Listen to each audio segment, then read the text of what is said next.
estamos, bienvenidos, buenos días. Esta es la edición especial extra del mediodía, en una jornada muy particular, donde todo se centra en lo que pueda pasar en el Congreso, más precisamente en la Cámara de Diputados.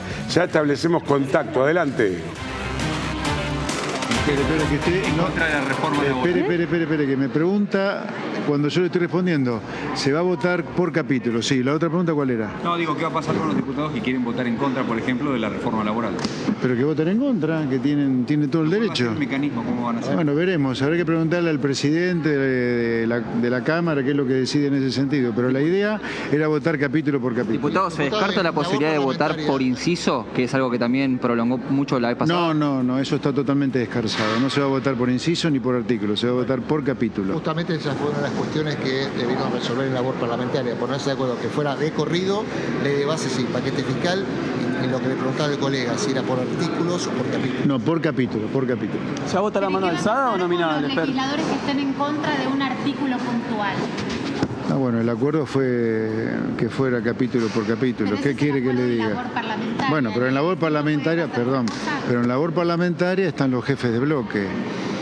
Nosotros hablamos con los jefes de bloque. Los jefes de bloque supuestamente reflejan la opinión de todo el bloque. Así que yo le puedo decir lo que se acordó en labor parlamentaria. De esta forma, ¿cuál sería la principal diferencia con lo que fue el tratamiento en extraordinarias en el DF con respecto al tema de la votación en particular? Bueno, a ver, el gran agregado respecto de lo que se votó en el verano fue la reforma laboral. Es la reforma laboral, ¿no? Donde hay 3 puntos importantes ahí que son claves para las pymes.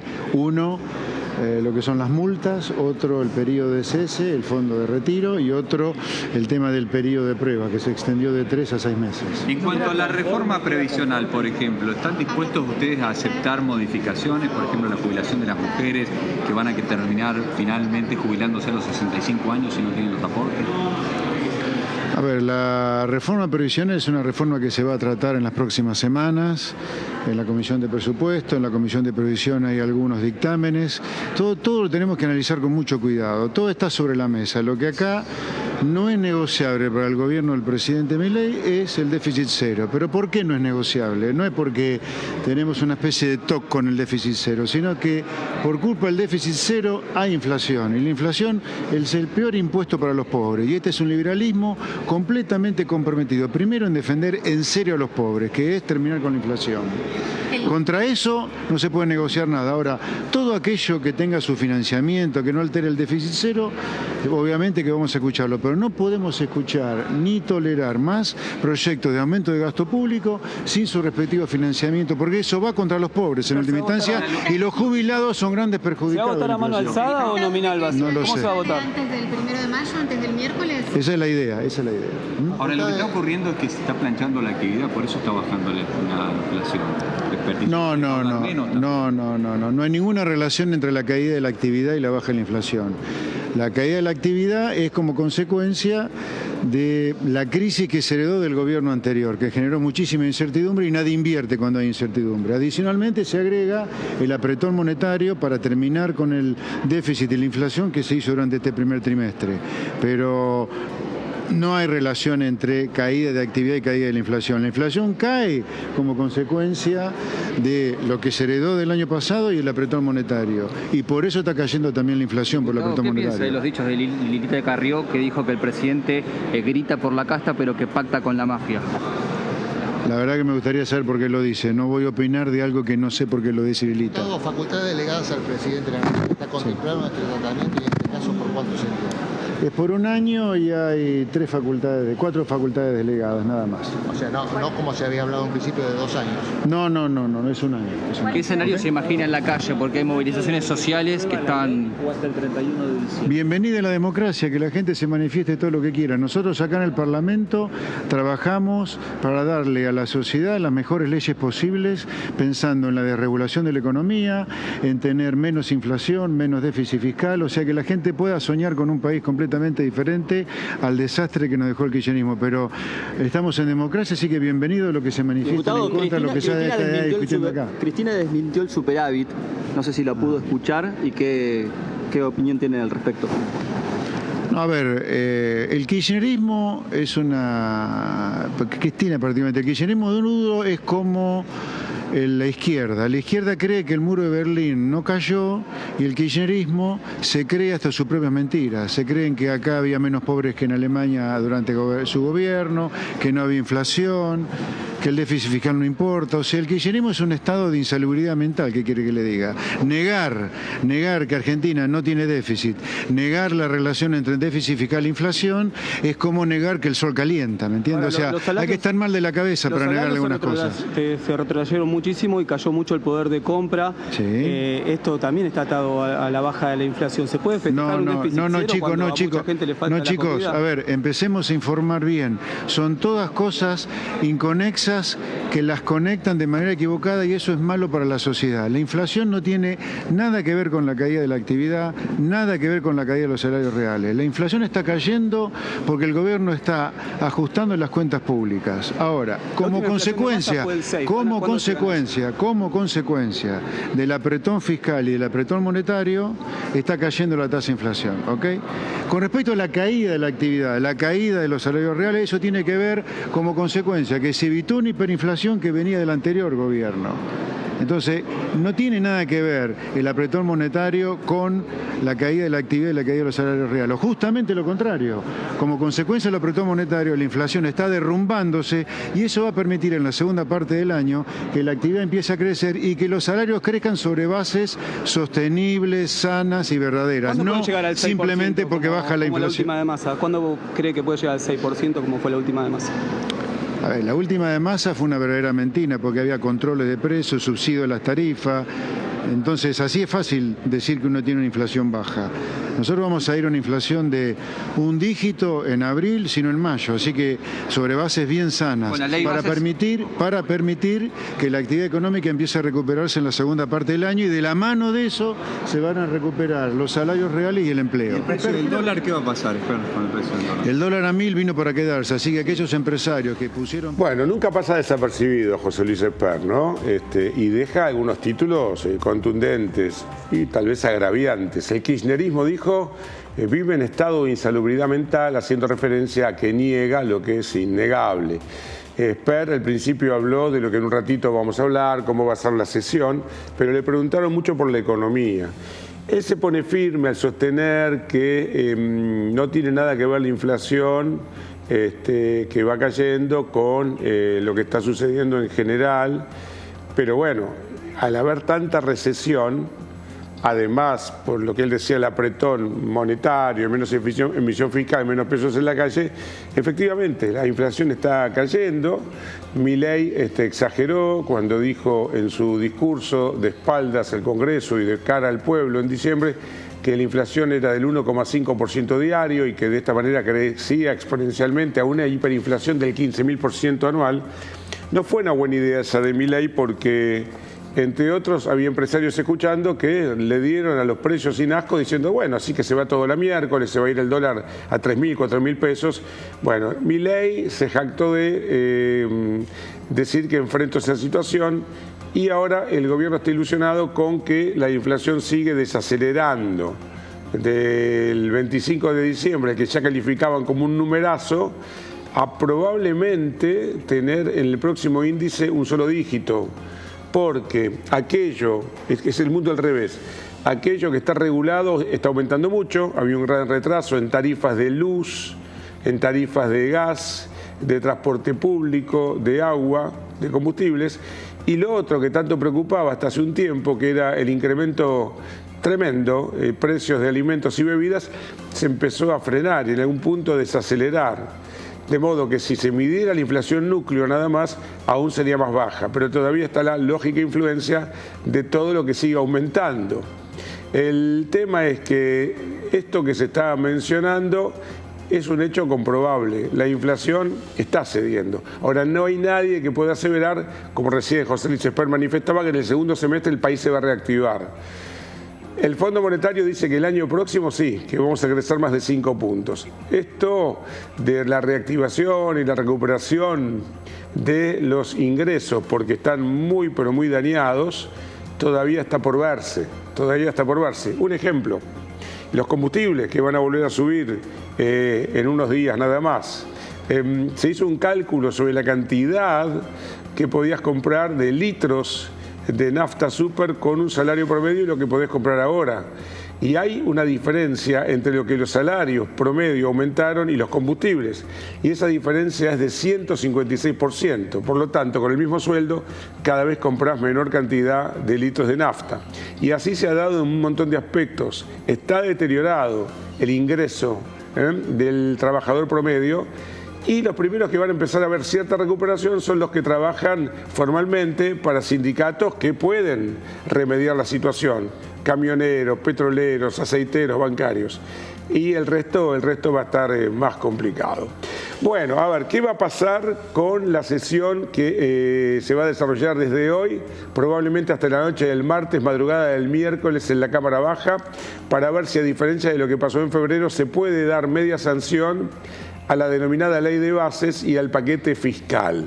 La semana pasada hubo un dictamen mayoritario de comisión, 26 firmas. El gobierno cedió bastante, fue diluyendo el paquete, quedó como un paquete reducido en muchos aspectos, por ejemplo, la reformita laboral y también en otras cuestiones de la ley de bases en general. ¿Qué va a pasar?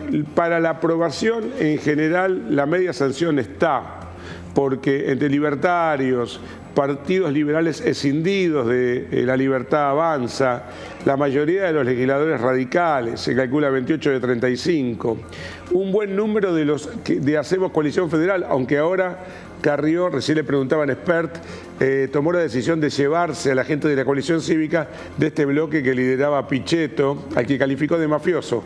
Carrió es muy buena denunciante, suele descalificar a los otros políticos e interpretó que lo que Pichetto realizó como intermediario entre la CGT y el gobierno para que la reforma laboral sea la reformita laboral dé lugar a esta situación. Mañana nos vamos del bloque y vamos a pedir votación nominal para el proyecto de ley que se trata mañana, hace referencia a hoy. Se empieza a tratar hoy, sigue mañana y probablemente se apruebe media sanción.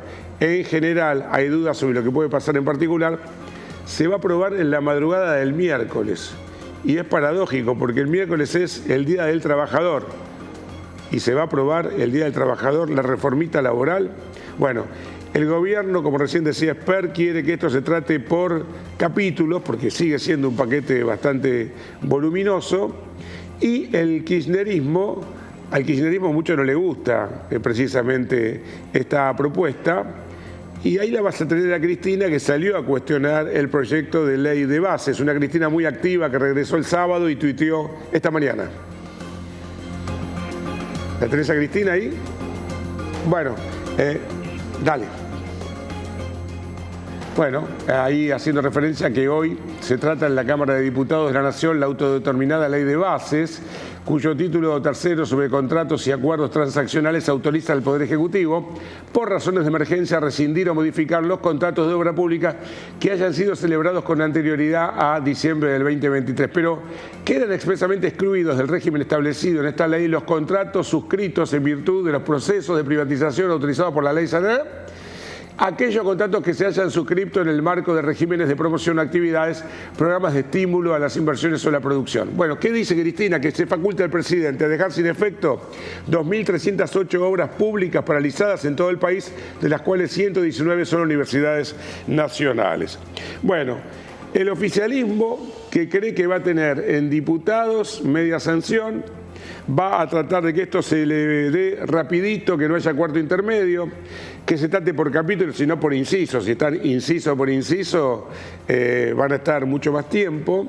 Y el próximo tema tiene que ver con la reacción, por eso poníamos a Cristina, de Unión por la Patria, que es el kirchnerismo que no tiene la fuerza que tiene sí en el Senado, en la Cámara Baja, y que está tratando de meterle a Milei, aparentemente no lo va a lograr, que mañana se trate, mientras que están con esta ley de base, el DNU de Milei. Y ahí Martín Menem, que finalmente va a estar en la sesión, porque había muchas especulaciones, ha salido golpeado de las peleas que hubo ahí adentro, con Pagano, con la salida de Sagó, con todo lo que hubo dentro de un bloque chiquitito como el de Libertad Avanza y tanta inexperiencia y tantas discrepancias para trabajar juntos. Hay Unión por la Patria, entonces, que le quiere meter esta sesión donde se trate el DNU de Milei Y Martín Menem, que aparentemente se curó de la fiebre que presuntamente tenía, ya dijo que no tienen coronita para no respetar el reglamento y por ende, como no han pedido una sesión especial, como establecen los pertinentes artículos, no va a haber sesión especial dentro de esta sesión donde se va a tratar, repito, el proyecto de ley de bases y el paquete fiscal. Paquete fiscal que va a traer una muy mala noticia, pero necesaria para lubricar las arcas de las provincias, que es la vuelta del impuesto a las ganancias para trabajadores en relación de dependencia de la cuarta categoría. Ahí recordarán ustedes que Massa en el plan Platita se puso generoso con dinero ajeno, desfinanció las provincias que increíblemente lo aprobaban y ahora hay que volver lamentablemente a cobrar este impuesto. Casado, 2 hijos, 2.200.000 pesos, mínimo no imponible. Soltero, 1.800.000. Una actualización en septiembre y desde el año próximo 2 actualizaciones, o sea, semestrales del mínimo no imponible.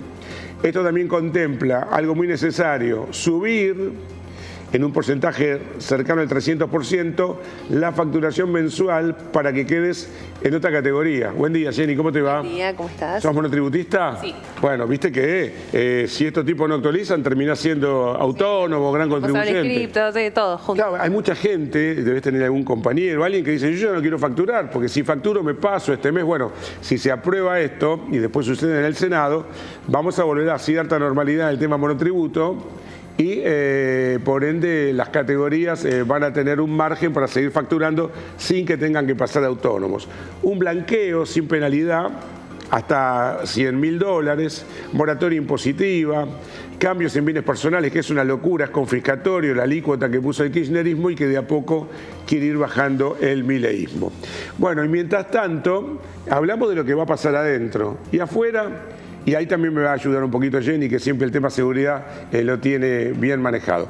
Afuera hoy está previsto que haya agrupaciones piqueteras, organizaciones sociales, grupos de izquierda, kirchnerismo, tutores, alumnos, buenos días. Ahí ya hay, según dice Patricia Bullrich, a ver lo que dice, si la podemos poner, un operativo de los que habitualmente se aplican, un protocolo antipiquete en toda su dimensión. Ahí no la estamos escuchando. Luego, el protocolo de antipiquetes siempre. Luego están las características de las marchas, que cuando sobrepasan una posibilidad de no usar la vereda, bueno, como el otro día en la universitaria, pero hoy frente al Congreso y más frente al Congreso que tenemos malas experiencias, vamos con el protocolo antipiquetes con toda su dimensión. Bueno, ¿de qué habla? ¿Del día del mortero, del día de las toneladas de piedras contra el tratamiento de la reforma provisional? Que rompieron absolutamente todo en el Congreso, bueno, que hubo una persona prófuga por mucho tiempo, que es precisamente este hombre del mortero, así que básicamente lo que está intentando dejar entrever es que esta vez no va a pasar lo mismo. Habrá que ver también cómo reaccionan las organizaciones. Lo que se cree es que otra vez va a haber disturbios en el Congreso, Ari. Bueno, ella dice, en la medida que no sobrepasen la vereda, o sea, que cortan la calle, lo aplicamos como lo aplicamos el otro día en la marcha universitaria. Convengamos que el otro día en la marcha universitaria todo fue en paz, ¿no? Sí, bueno, pero creo que vamos por otro lado. Sí, pero siempre hay activistas, siempre hay alguno que quiere hacer quilombo. Sí, pero había más personas que no querían hacer quilombo en ese momento, hablando mal y pronto, y acá estamos hablando de algo distinto. Correcto. Recuerden ustedes que si se quieren quedar todo el tiempo que se esté sesionando, se tienen que quedar hasta la madrugada del miércoles. El tema es que puede haber un empalme entre la sesión de la noche del martes, si es que llegan a la madrugada del miércoles, y los que van a participar del acto del Día del Trabajador que organiza la CGT.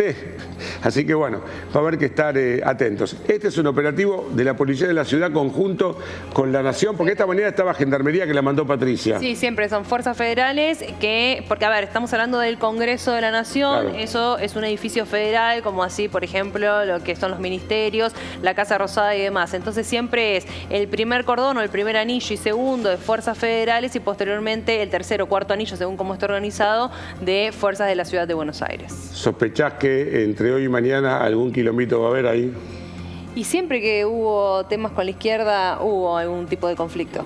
Nunca es una exageración, pero en los últimos años no había la firmeza de parte del gobierno de turno que hay ahora, ¿no? No, sin duda que no.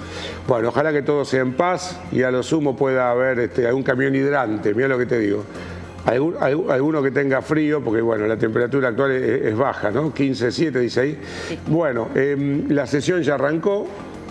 Repetimos que entre los propios, los radicales, la totalidad del PRO, algunos partidos libertarios o liberales que se escindieron de La Libertad Avanza y el pedido que hicieron los gobernadores. Previsiblemente los de Juntos por el Cambio, que son la oposición dialoguista, bajaron línea para que sus diputados voten a favor.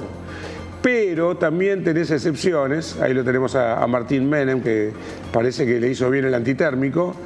Hay excepciones porque el gobernador de Tucumán, que no es precisamente mileísta, bueno, ustedes saben que Mansur y Milei tienen buena onda y Jaldo aparentemente también dio la orden de apoyar, y el otro es Raúl Jalil, que se ha diferenciado por completo de su vecino Quintela de La Rioja, que es mucho más férreo opositor del club de Kicillof, Siloto y compañía. Jalil también habría dado la orden de apoyar. Un Jalil que acaba de recibir un anuncio de una empresa saudita que va a invertir en Catamarca en buena hora 540 millones de dólares en litio, en la búsqueda de este material tan importante para los celulares y los autos híbridos o electrónicos. Bueno, vamos al próximo tema que nos va a sacar por un ratito nada más de la Argentina, y lo habíamos anticipado, ¿no? Cuando yo era chico se decía puro biógrafo, por eso hemos titulado El teatro de Pedro Sánchez, porque había teatralizado una situación donde se había victimizado y había dejado en ascuas a España diciendo que hoy comunicaría si seguía o no como presidente del gobierno español. Y hoy, efectivamente, a las 7 de la mañana dijo, como decía La Molina, padre, siga, siga. El teatro de Pedro Sánchez, tal como se especulaba, no va a renunciar a su cargo de presidente del gobierno español. Era una estrategia destinada a que le digan, no, quédate, pobrecito, yo te banco. Y ahí lo vemos esta mañana al apuesto presidente del gobierno español, que decía lo siguiente. Mi mujer y yo sabemos que esta campaña de descrédito no parará. Llevamos 10 años sufriéndola. Es grave, pero no es lo más relevante. Podemos con ella. Lo importante, lo verdaderamente trascendente, es que queremos agradecer de corazón las muestras de solidaridad y de empatía que hemos recibido, de todos los ámbitos sociales. Lógicamente me van a permitir un agradecimiento especial a mi querido Partido Socialista. En todo caso, gracias a esa movilización social que ha influido decisivamente en mi reflexión y que vuelvo a agradecer, quiero compartir con todos ustedes lo que finalmente he decidido. De ello he informado previamente al jefe del Estado esta misma mañana. He decidido seguir con más fuerza si cabe al frente de la presidencia del Gobierno de España. Esta decisión no supone un punto y seguido, es un punto y aparte, se lo garantizo. Por eso asumo ante ustedes mi compromiso de trabajar sin descanso, con firmeza y con serenidad, por la regeneración pendiente de nuestra democracia y por el avance y la consolidación de derechos y de libertades. Asumo la decisión de continuar con más fuerza si cabe.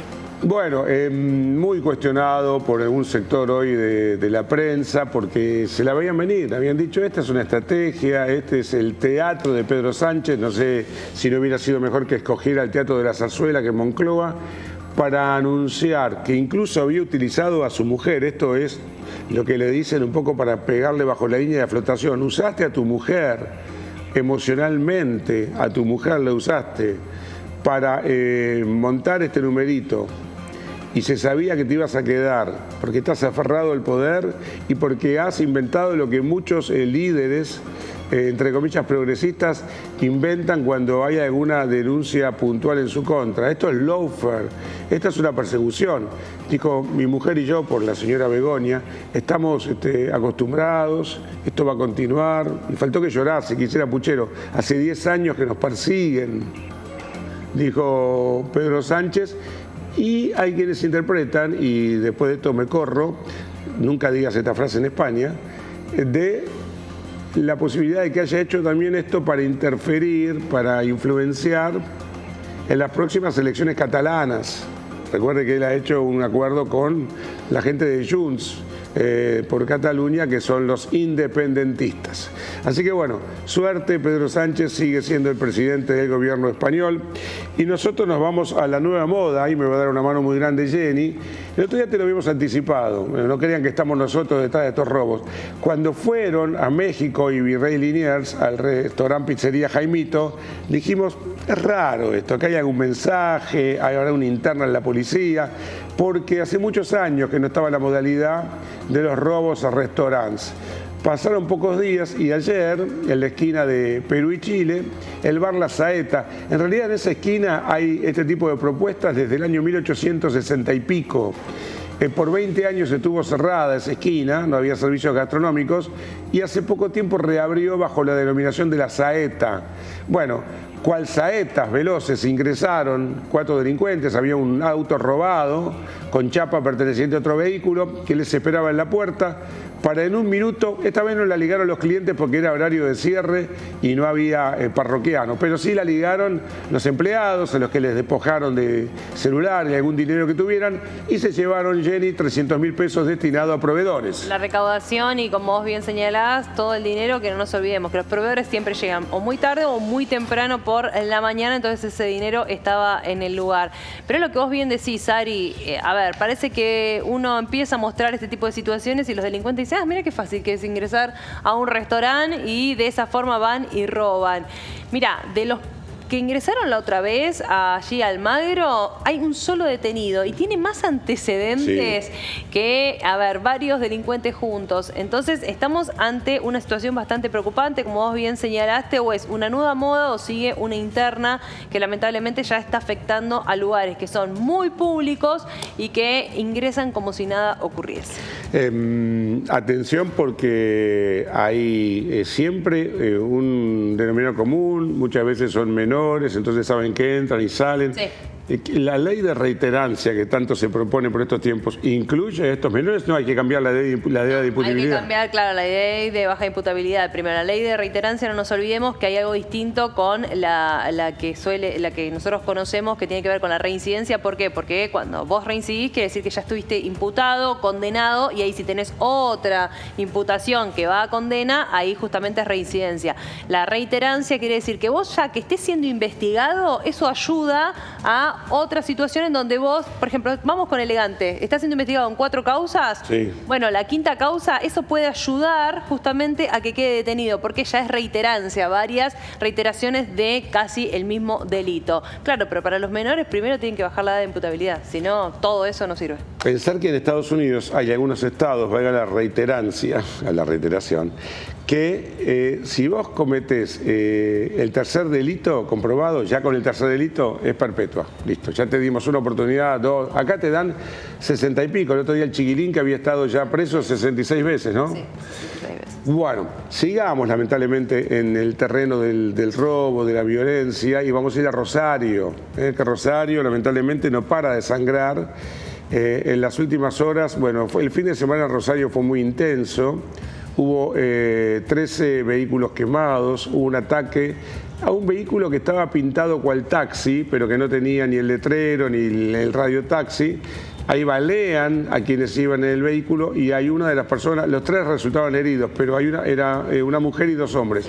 Hay 2 de ellos que están saliendo, gracias a Dios, adelante, no corre riesgo su vida, pero hay un muchacho de 26 años que hasta hace un rato el compromiso de su salud era bastante alto. Sí, está grave, no nos olvidemos que el taxi había perdido la licencia una semana antes. ¿Y qué pasa? Una de las personas que resultó baleada ya también había sido baleada tiempo atrás, por lo que se cree que acá no tiene que ver, y esto de fueron contra un taxi de gente inocente, sino que dentro del mismo había algún tipo de conflicto con quien es el sicario, que tampoco se avala, ¿no? Porque estamos hablando de una Rosario violenta ante este tipo de situaciones. Pero para eso se suma, como vos bien decías, 13 vehículos que fueron incendiados en las últimas horas y 2 ataques a colectivos o intentos de ataques, donde también dejaron una nota para pullar. Efectivamente. El tema es que ya se sabe por lo menos algo de quién le disparó al taxi.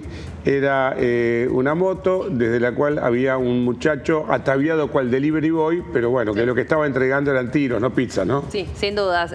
Aparte la típica, ¿no? Esto de ir con simular ser un delivery ir directamente, acercarse en este caso al vehículo y disparar. Hay una diferencia con quienes incendiaron los vehículos, que aparentemente es un Chevrolet Corsa, donde había al menos 2 varones y una chica, y habrá que determinar efectivamente si son los culpables de esta situación y si algo tienen que ver con toda la situación criminal que se está viviendo en Rosario. La sensación y la interpretación que hace Patricia Bullrich es que como están acorralados, ya no saben qué hacer para alterar el orden, pero que este gobierno sí está avanzando contra ellos. Sí, es más, le dejaron otra nota, tanto a Bullrich, a Puyaro y a... no me sale el nombre del ministro. Sí, al ministro de Seguridad, Coccioni, creo que es. Ahí sí. está, no me salía el nombre. Básicamente pidiendo que dejen a los presos de alto perfil ver a sus seres queridos, que los dejen comunicarse con ellos. Claro. Y acá firman otros, ni siquiera ya empiezan con lo del norte o lo del sur, sino los de Rosario, ¿sí? Que en realidad es una banda criminal, que su líder está detenido y que tiene mucha, pero mucha relación con los monos, ¿sí? Siempre seguimos hablando de lo mismo, quizás no son los monos, no es el Clan Alvarado, pero son obviamente bandas criminales que están un poco más abajo y siguen amenazando de la misma manera. Acá deberían seguir avanzando con el tema de testaferros y demás para cortarles el chorro, cortarles la financiación. Totalmente. Ahí es donde sería muy importante poder mitigar la acción delictiva, violenta, amedrentadora de estos individuos.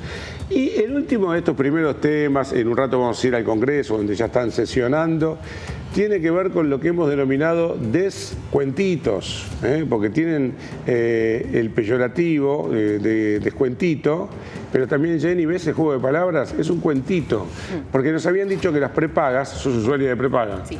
Y estarás esperando, como dicen los españoles, me ponen de los nervios, porque la gente está esperando las facturas que no están llegando. Antes, cuando venían voluminosas o cada mes más gordas, te llegaban con antelación, te mandaban una carta. Ahora, en algunos casos, estamos ya a 29 de abril y no han llegado las facturas. OSDE había dicho que iban a hacer una bonificación del 22%.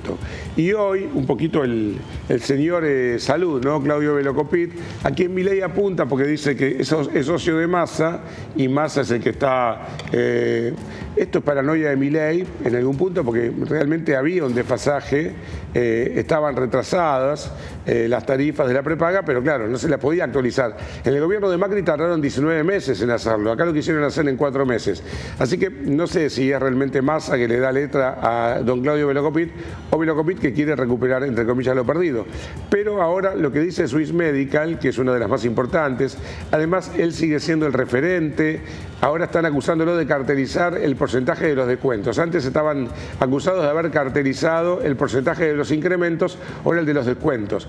El cálculo que se había hecho era que cuanto menos tenía que venir con un descuento del 35% de la factura. Por eso llamamos a esta, entre comillas, bonificación descuentito.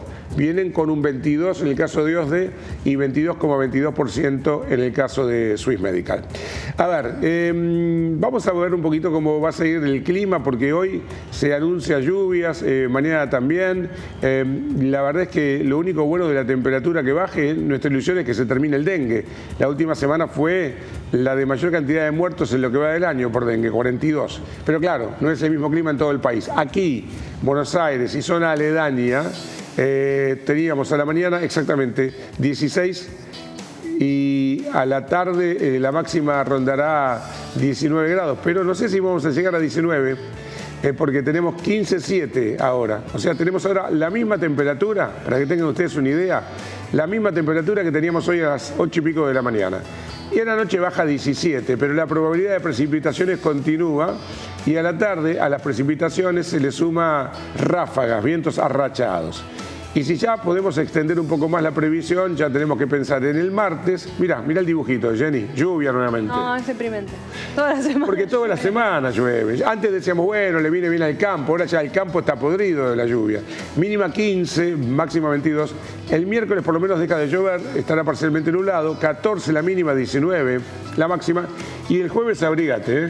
Vos arrancás temprano para ir al canal, al otro canal. Me toca abrigar mucho. Bueno, 8 la mínima, 15 la máxima. Y por suerte la factura de gas que no viene muy saladita, ¿no? No vino tan salada. ¿No? La luz sí, pero de gas. Bueno, prepárate para el mes que viene, porque ahí vas a empezar a usar mucho el gas con este frío. Bueno, y voy con Jenny. A ver, ¿se puede ampliar un poquito lo que vemos ahí en el wiper? ¿Se puede ver lo que está sucediendo en el Congreso, que ya están sesionando? Ahí estamos viendo un enfrentamiento lógico, previsible, porque el titular del bloque de Unión por la Patria kirchnerista, Martínez, dijo ya empezamos mal. Bueno, vamos a ver a qué denomina empezar mal. A ver, sacamos un segundito el Zócalo. Así podemos confirmar que es claro, así podemos confirmar que es nuestro entrevistado del otro día por Formosa, Fernando Carvajal, que había sido reticente en líneas generales a avalar este proyecto y además nos dijo, nosotros no vamos a aprobar la vuelta del impuesto a las ganancias. Claro, hay otros legisladores que obedecen a sus gobernadores, pero si hay algo que a Carvajal no le importa es lubricarle a Insfrán, el gobernador eterno, al que la Corte Suprema está evaluando ahora para ver si esta continuidad constitucional o no tiene mucho interés Carvajal de estar financiándole las cuentas. Bueno, ahí estaba hablando Carvajal, ahí se lo veía a Martín Menem, ahí está el hemiciclo, la Cámara de Diputados, parece que hay prácticamente, ¿no? Desde esta perspectiva, Jenny, parece que están todos los culitos, ¿no? Están todos los escaños ocupados, así que tenemos el inicio de jornadas agitadas que podrían terminar con la aprobación en general, esto es, la media sanción en la noche del martes, madrugada del miércoles. Bueno, vamos a ir y volver permanentemente al Congreso, con móvil, con imágenes y con información pertinente. Ahora me voy con Jenny. Así es, tenemos que hablar de lo que sucedió en La Plata, donde una mujer de 84 años literalmente cayó en un pozo ciego. Pero ese pozo ciego estaba dentro de su vivienda. Imagínate, Ari, que estaba durante el fin de semana barriendo el patio de su casa y de repente se desmorona parte del piso. Ahora, uno se pregunta, ¿no había nada? No, se ve que estaba tan mal hecho desde hace muchos años la casa que esta mujer cayó 6 metros en ese pozo. Y afortunadamente hay que decir, primero, que al ser fin de semana había vecinos que escucharon primero el estruendo, posteriormente los pedidos de auxilio de la señora, se acercaron a través de esa pared para determinar qué es lo que estaba ocurriendo y en principio llamaron al 911. Y después el trabajo de los bomberos, el trabajo sumamente importante por parte de cada uno de ellos, que primero bajaron a ese pozo. Imagínate que entraban 3 personas adentro de ese pozo ciego. Mamita, esto es un milagro que no hablemos de una persona fallecida. Totalmente, ¿no? Aparte, repito, y no porque sea mayor, pero uno está más frágil en cuanto a sus huesos y demás, y esta mujer solo tuvo mínimas heridas en la cadera y una fractura en su hombro.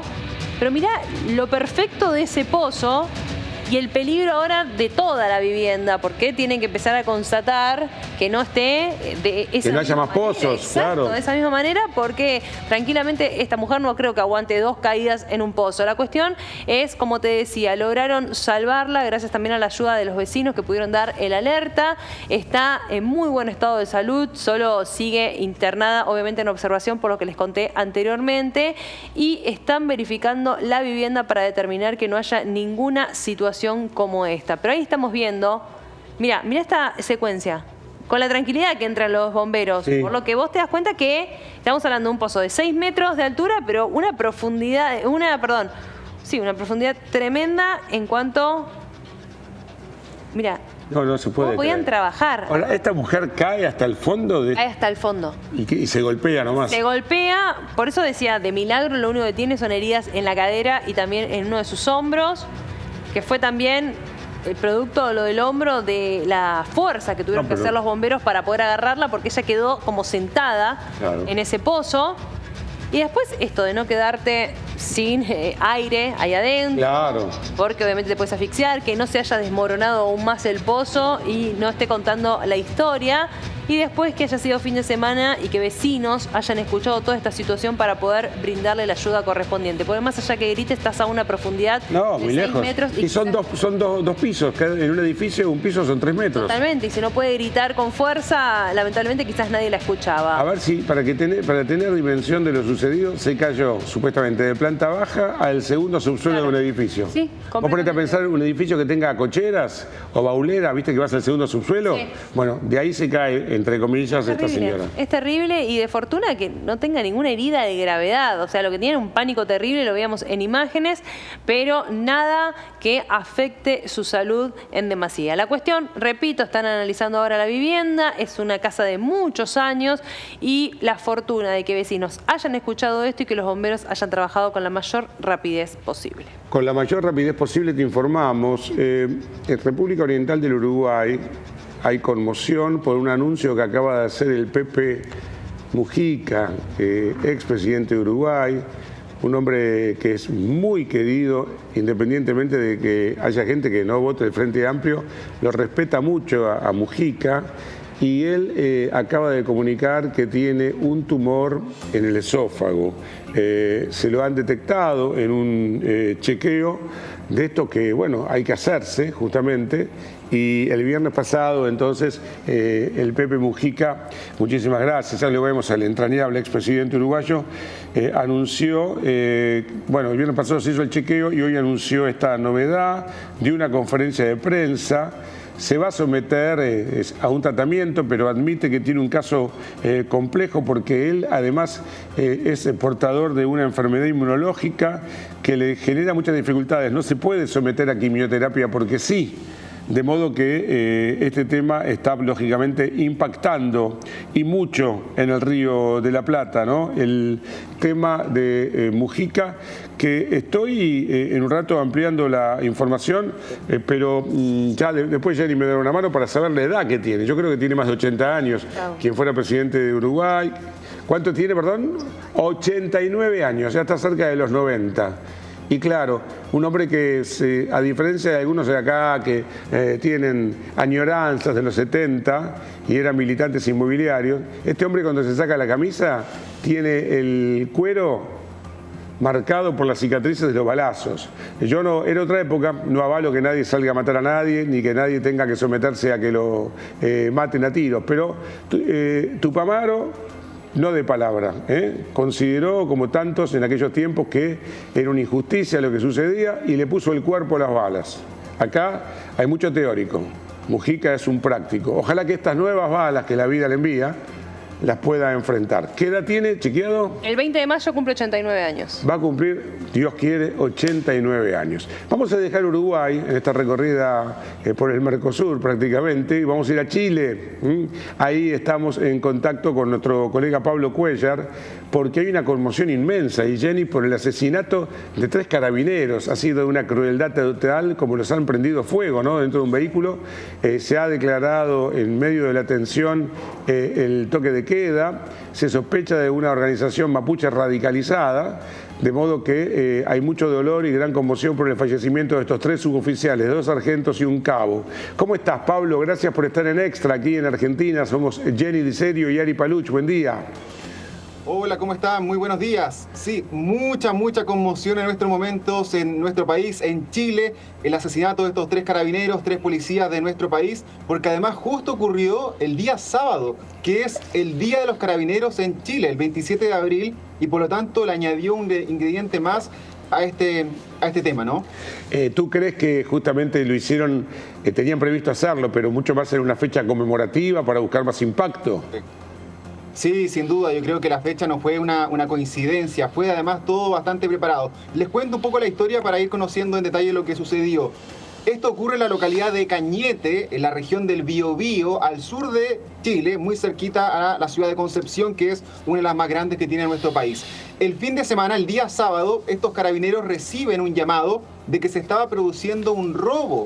Ellos 3 se suben a una patrulla, que además hay que decir lo que es blindada. Las patrullas que operan en esa zona debido a estos grupos radicales que se encuentran en el lugar son blindados, van a esta locación, no encuentran a nadie, es decir, había sido una llamada de alerta pero falsa, y es ahí cuando lo emboscan, le pegan una serie de tiros de grueso calibre, es decir, no fueron con balas de una pistola menor, porque eso podrían haber sido evitados por el mismo blindaje que tenía este vehículo, sino que habrían sido rifles los que le habrían dado a matar a estas personas, habrían muerto por el impacto de bala, y no solo eso, sino que además deciden quemar sus cuerpos en la parte trasera de esta misma camioneta, lo cual ha sido un hecho totalmente terrible, donde todo el espectro político, tanto de la derecha, la izquierda, el centro, han estado muy conmocionados, plegados de manera transversal para condenar este mismo ataque. Yo recuerdo, no en dictadura, a posteriori, afortunadamente Chile tiene continuidad democrática, y lo veía con envidia y admiración, cómo la policía aquí era desautorizada y el carabinero en Chile imponía respeto, se le temía. Esto ya es una situación extrema, pero en los últimos años hemos visto como un desacatamiento de muchos hacia los carabineros, una pérdida de autoridad. Hay un proceso ahí muy preocupante porque Chile era un país muy seguro. Sí, sin duda. Hoy día la seguridad es la mayor problemática para los ciudadanos en Chile. Así lo han reconocido en diferentes encuestas, en diferentes temáticas y demandas que han tenido los mismos ciudadanos, de que la seguridad se ha vuelto justamente en un nivel de complejidad muy grande, sobre todo por la inmersión, la llegada de bandas criminales internacionales. En los últimos años hemos tenido en Chile delitos que antes aquí no se cometían, como secuestro, extorsión, desmembramiento de personas, tortura. Todos estos hechos se han acreado en el último tiempo. Si bien Chile, yo creo que está lejos todavía de algunos países donde los carteles de las drogas operan con mayor fortaleza, sí hemos visto una crudeza. Eso ha hecho que finalmente cualquier tipo de violencia en el país sea ampliamente condenado. Y justamente la semana pasada en Chile, uno de los hechos que más había generado tensión en nuestro país había sido el asesinato de otro carabinero a manos de un cartel aparentemente extranjero, que incluso uno de sus miembros se fugó de nuestro país, fue pillado el día jueves en Colombia, que habría perpetrado este ataque y ahora está siendo detenido. Y justo en ese contexto, cuando estaba toda la gente hablando del asesinato de este carabinero, llega la muerte de otros 3 uniformados el día sábado. Es decir, aquí realmente es un tema de luto. De hecho, el presidente Gabriel Boric ha decretado 3 días de duelo nacional. En estos momentos se están realizando los velorios de estos uniformados y el día de mañana van a ser los funerales, que me imagino que también van a ser bastante multitudinarios, no solamente en el sur, sino que también con ceremonias aquí en Santiago. Es que, ¿sabes qué pasa? Y tú lo sabes muy bien, Pablo. Este tipo de circunstancias marcan puntos de inflexión, como ha pasado en la Argentina, en otros casos también, como ustedes tuvieron en el año 19, aquellas agitaciones y aquellas insurrecciones. ¿Cómo vive Boric esto? Porque ya su imagen venía en picada y me imagino que habrá muchos sectores que le cuestionarán y le pedirán mano dura, como suele pasar en este tipo de sociedades que reaccionan de esta manera, ¿no? No, sin duda. Mira, y con lo que tú decías del estallido social, de hecho hay un componente que también se liga a todo esto. Porque el director general de Carabineros, el jefe máximo de la institución, Ricardo Yáñez, él estaba siendo procesado, iba a ser procesado por la justicia debido a detenciones arbitrarias, también muertes que ocurrieron durante el estallido social, y todo eso iba a ocurrir la próxima semana por parte de la justicia. Sin embargo, ahora varios sectores políticos, incluyendo hasta el propio gobierno, han deslizado la idea de que ellos van a frenar todo esto para así evitar que se genere un componente negativo hacia Carabineros cuando el jefe máximo debe actuar ante esta situación. La seguridad ha sido un dolor de cabeza para el gobierno chileno de Gabriel Boric. Si bien ellos han implementado una serie de medidas, han estado en coordinación con todas las policías, que es la Policía de Investigaciones, Carabineros, han enviado también, por ejemplo, a militares a ciertas zonas donde se puede obrar, han generado nuevos planes y programas de seguridad. Sabemos que esto le ha costado mucho al gobierno en torno a la percepción de la seguridad en nuestro país, también los índices de aprobación, porque realmente se ha tomado la agenda. Realmente la seguridad se ha tomado la agenda no solamente en el sur del país. Aquí en Santiago hemos visto cómo han aumentado los niveles de homicidios, de cifras negativas en torno a la misma violencia, como las fronteras han estado muy permeables, lo que también han facilitado el ingreso de bandas criminales. Hay muchos migrantes que vienen a nuestro país a cooperar, a ayudar, a trabajar de manera totalmente legítima. Lamentablemente hay algunos que se aprovechan y generan tensión justamente en nuestro mismo país. Por eso están intentando aplicar una serie de medidas. Y en el caso concreto aquí de este asesinato de estos 3 carabineros, hay varios sectores políticos que están pidiendo estado de sitio. ¿Qué quiere decir esto? Que se convoque que en esa zona como un estado de guerra, que se ataque con militares, que se produzcan una serie de excepciones, incluso de la misma normativa, que se corte también el tránsito de las personas. De hecho, hay ya toque de queda en las cercanías ahí de Cañete, donde se produce todo esto, pero obviamente cada vez están pidiendo manos más duras en torno a esta crisis. Efectivamente, bueno, con respecto a lo que decías antes, sí, ya hay argentinos que han padecido. Vos sabés muy bien que con los vaivenes cambiarios ustedes vienen aquí a hacer compras o a la inversa, y tanto en Santiago como en Viña del Mar fueron objeto de delitos, de episodios de inseguridad. Volviendo a este tema que nos ocupa, tengo entendido que se apunta a una agrupación mapuche radicalizada. Esto también tenemos en común con ustedes, porque aquí en la Patagonia también hemos tenido episodios, no de esta gravedad, pero sí incendios forestales, por supuesto, absolutamente forzados por estas agrupaciones, intrusión de tierras, etcétera, etcétera, etcétera. ¿Qué se sabe entonces de quienes supuestamente estuvieron detrás del asesinato de los 3 carabineros? Sí, mira, hay que decir que en la zona operan algunos grupos mapuches que están radicalizados. Sabemos que los mapuches tienen una demanda histórica, ¿no?, por la soberanía de ciertas tierras, por mayor cantidad de ayuda por parte del mismo Estado. Sin embargo, aquí las autoridades, tanto de la Fiscalía como de Carabineros, han querido ser bastante cautos a quién pudo haber sido los responsables. El día domingo, ayer, se detuvo a 3 personas que se les calificó como sujetos de interés en cuanto a esta investigación. Sin embargo, el día de hoy fueron puestos en libertad debido a que finalmente no se pudo comprobar de que ellos tuviesen algún tipo de relación. Hasta ahora hay poco se sabe de quiénes podrían haber perpetrado este mismo ataque. La única línea primaria de investigación tiene que ver con este llamado que reciben ahí en la comisaría cuando van estos oficiales, porque efectivamente cuando llegan a la misma zona no encuentran nada, no encuentran ningún tipo de delito. O sea, obviamente hubo algo aquí orquestado y eso es lo que se está investigando. También se están periciando imágenes que pueden haber desde ciertas rutas, los vecinos que estaban en los mismos alrededores. Se habla de que había una camioneta que también había estado ahí en la zona rondando de manera bastante sospechosa, y también las investigaciones en torno a las armas utilizadas.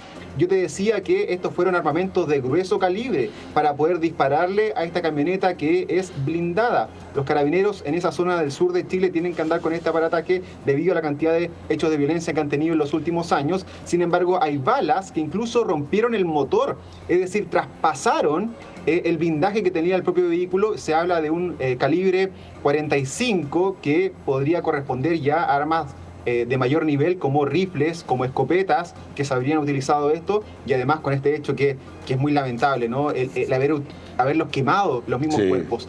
Déjame contarte también el tema trasfondo también de la parte humana, emocional. Los 3 eran bastante jóvenes, tenían entre 30 y 43 años. Los 3 tenían hijos pequeños, lo que ha generado un margen mucho más emotivo ante esta misma noticia. Completo, Pablo, y muy lamentable. Ojalá que se pueda esclarecer, cuanto menos el accionar delictivo, y esperemos que haya paz. Muchísimas gracias. Un gran abrazo, Argentina, que esté muy bien. Chao, chao. Gracias, Pablo Cuellar, muy buen periodista con una descripción acertada de lo que por ahí está sucediendo. Jenny, coincidís que antes los carabineros eran intocables, ¿no? Sí, yo he viajado varias veces a Chile y es como que te daba un poquito de miedo más cuando estabas en el lugar, porque, a ver, como si te parabas, armas, claro, si te paraba, todo te daba un poquito de miedo, y hoy en día, lamentablemente, y tengo amigos chilenos, la situación está bastante complicada. Bueno, voy a volver a Uruguay. Vieron que hicimos Uruguay por el anuncio que hizo Pepe Mujica de un tumor en el esófago, Chile por el asesinato de 3 carabineros y lo que puede pasar, porque viste que primero detienen como acá perejiles, para calmar a la conmoción generada, pero ya los tuvieron que liberar. Y voy a volver a Uruguay porque decíamos que el Pepe Mujica, me dijiste que cumple 89 ahora. 89 el 20 de mayo. Bueno, más detalles. El viernes hizo un chequeo médico, le detectaron un tumor en el esófago, le están estudiando los médicos que lo atienden. Yo me siento bien, dijo, pero dice que si come algo grueso, habrá que ver qué es algo grueso, ¿no?, para el inefable Pepe Mujica, siente dolor. Así que está esperando algunos estudios adicionales que se harán los próximos días. Se lo tomó al estilo Mujica, ¿no? Dijo, no se sabe cuándo se apaga la luz. Escuchemos entonces a quien fuera presidente de Uruguay y esto que acaba de decir anunciando un tumor en su esófago. Necesito informarles que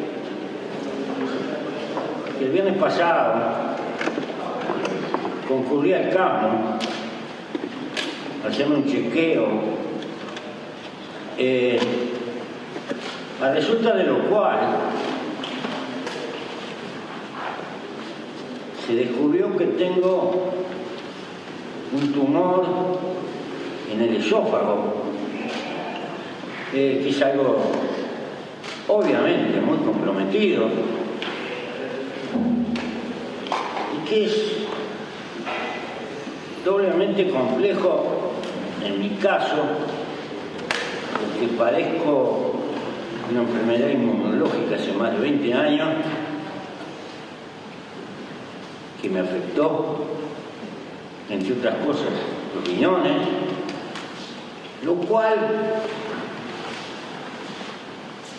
crea obvias dificultades para técnicas de quimioterapia o de cirugía. Todo eso lo están evaluando los galenos, haciendo análisis celular, cómo sigue esta historia. Yo les quiero transmitir que mi vida... Bueno, siempre con un mensaje positivo, ¿no? Para los chiquilines, las chiquilinas, que la vida es hermosa, que no se dejen llevar por el odio. Y ahí hay un detalle. En el 2021 él ya había tenido un inconveniente de salud con algún dolor, precisamente en el esófago, se lo consideró una úlcera, después migró ese elemento extraño hacia una parte de su aparato digestivo y ahora resulta que descubren que ahí lo que hay es un tumor. Mientras tanto voy a poder militar, mientras tanto voy a seguir militando mientras pueda, dice, y entreteniéndome con las verduras, viste que está ahí con el perro ese perro tan digno de estar con Pepe Mujica, así, un perro de izquierda sería ese. Bueno, vamos a seguir con Sergio Ciriliano, extraordinario profesional, nuestro cronista de exteriores, hoy en una tarea que por ahora viene tranquila, vamos a ver cómo se va a desarrollar adentro y afuera. Congreso de la Nación. Sergio, bienvenido. Buen día, Ari, buen día a toda la mesa. Estamos acá en el Congreso de la Nación, como bien decías, por esta sesión especial que ya acaba de comenzar hace algunos minutos nada más, que comenzó con algunas discusiones, ahora las vamos a hablar un poco, pero bueno, la urgencia, ¿no?, del gobierno oficialista para poder darle media sanción acá en diputados y que pase rápidamente a la Cámara de Senadores antes del pacto del 25 de mayo allá en Córdoba. Eso es la urgencia que tiene hoy el oficialismo, por eso la idea del gobierno de Javier Milei es que se pueda votar en esta sesión maratónica antes del miércoles. ¿Y por qué es antes del miércoles, en estos 2 días, lunes y martes? Para que no se pise con el Día del Trabajador, con la movilización que va a estar haciendo la CGT en las calles, y bueno, justamente para que lo antes posible, recordemos que ya esta semana ya comienza mayo, pueda pasar a la Cámara de Senadores. De la vieja ley de bases que se había votado en febrero, bueno, de los 600 artículos que tenía quedaron la mitad casi, 300 artículos, y hay que prestarle mucha, pero mucha atención a la reforma laboral, que va a ser la gran discusión, me parece, de la jornada del día. Eso es lo que recién estaban hablando algunos diputados, que dicen que no quieren votar por capítulo, porque ahora lo que van a intentar hacer desde el oficialismo es que no se vote artículo por artículo, sino directamente que se vote el capítulo completo, y ahí hay algunas diferencias con los otros bloques que exigen que algunos capítulos sí se voten artículo por artículo. Por ahí pasa la discusión, Ari. Prioridad para tus conexiones cuando lo dispongas. Hasta luego, gracias. Ahí estaba Sergio Ciriliano en el Congreso de la Nación. A ver, un par de cuestiones que son de ahora mismo. Una de ellas, la conmoción, Jenny lo viene explicando a lo largo de la mañana, por el asesinato de la novia de un policía para robarle la moto del policía allá del kilómetro 49.500, acceso oeste. Así es. Ella falleció. ¿Qué edad tenía esta joven? La chica Joana, 27 años, él 28, y lo que hay que tener en cuenta es que el efectivo policial ya se confirmó que no va a volver a caminar. Vos sabés que ayer, y ahora me contás bien, la testigo que estuvo hablando dijo que vieron que ella ya no tenía signos vitales y que él no sentía las piernas. Sí, totalmente. Fue la frase que me da escalofríos, porque la realidad de la frase frase que utilizó. No nos olvidemos que recibió un disparo en el omóplato que salió por el hombro. También esto le afectó la médula. Él ya tenía una prótesis por una caída que tuvo en la moto. Bueno, y todo esto lamentablemente ayudó a esta situación realmente complicada, ¿no? Pues estamos hablando de un joven que era su inspector de la Policía Federal, que estaba como seguridad en la Casa de Gobierno de la Ciudad de Buenos Aires, y básicamente lo que te dicen es que está en estado reservado, que está mejorando, pero imagínate para un jovencito que le digan que no volvés a caminar, que no va a poder seguir siendo policía. Con 2 horas de diferencia perdió el amor de su vida y totalmente. La movilidad en sus piernas. Totalmente. La moto también, y ya en un ámbito material, la moto esa se la llevaron, ¿no? Además. No, la moto finalmente quedó tirada porque uno de los delincuentes cuando la agarra se cae, es decir, se sube a la propia, a la robada en realidad, porque era otra moto robada, vamos a ser sinceros. Qué bárbaro. Y no nos olvidemos que hay un detenido que básicamente va con su madre a Lupa de Moreno. Allí se dan cuenta los médicos, la policía, de que en realidad no le habían querido robar, como bien dijo él. Ahí estamos viendo parte de su nombre, apellido e imágenes. Y el otro está siendo buscado intensamente, pero por lo menos está identificado. ¿Y este zafó, lo atendieron en el hospital? Ahí? Sí, lo atendieron por un disparo en la pierna, que seguramente fue un disparo que le dio el efectivo policial, y estamos viendo cómo se escapaban por la ruta 24, ¿sí? Es lo que me explicaba la fiscal. ¿Por qué se iban por la ruta 24? Porque viven en Moreno, en Cuartel Quinto. Entonces se iban para esa zona y se puede ver a través de las imágenes. ¿Y qué hizo? Se fue después a un UPA, uno de ellos, y el otro lo están buscando. Bueno, esto nos retrotrae a lo que pasó en la Panamericana, para robarle una moto de alta cilindrada, esas BMW tan caras, a un empresario. Era Blaquier. Estaba con la esposa también. Lo mataron delante de la mujer. Sí, lo terminan asesinando. En Pilar, igual que ayer, una zona súper transitada, un fin de semana. Tremendo. Bueno, hay también informaciones recientes que tienen que ver con Felipe Pettinato y una decisión de la justicia en uno de los episodios donde está involucrado. El otro es mucho más grave todavía. Me refiero a la especulación de una condena que puede ser más intensa, vinculada con la muerte de un amigo. Así es. Pero en este caso es un caso de abuso sexual. Abuso sexual simple. No nos olvidemos que él estaba en pareja con una joven, que esa joven tenía una hermanastra de 15 años, y él había ido precisamente a la casa de esa familia para... A ver, estaba en tratamientos, no le estaba yendo muy bien, entonces lo recibieron en ese lugar. ¿Qué denunció esta jovencita de 15 años? Que hubo abuso sexual simple, que esto lo que dice es que son manoseos, ¿sí? Y básicamente el tribunal... ¿Pero fue él o fue Michael Jackson? Es terrible, pero sí, fue él, al menos es lo que determina el juzgado. ¿Por qué? Porque le dio 9 meses de prisión en suspenso. Recordemos que, a ver, esta pena nunca lo hubiese dejado en la cárcel, pero de acuerdo a lo que sea la próxima situación que tiene que justamente afrontar, que como vos bien decías, es el incendio del departamento donde muere quien era su médico, su amigo, y que después se determinó que hubo una sustancia acelerante que provocó ese incendio, estamos hablando de juntar causas y que la pena puede ser aún mayor. Vamos a ir con Cristian Sanz. Este es nuestro último lunes aquí en Extra y ha sido uno de los placeres que nos dábamos después de cada fin de semana reencontrarnos con este extraordinario periodista de investigación. ¿Cómo te va, Cristian? Buen día. Buen día, Ari. Gracias por las palabras. La verdad que siempre sos tan generoso conmigo. Es recíproco. Bueno, no estás muy de acuerdo con algunos dichos bastante polémicos, ¿no?, de Milei, que a mucha gente le han llamado la atención sobre que qué me importa si traes 50 millones de dólares. Bueno, no es un tema solamente impositivo, tendrá que entender Milei, tiene que ver con que también, por ejemplo, los narcotraficantes pueden lavar guita de esa manera. Sí, no solamente es una preocupación de uno, sino del GAFI, el Grupo de Acción Financiera Internacional. Yo te recuerdo una anécdota y nunca...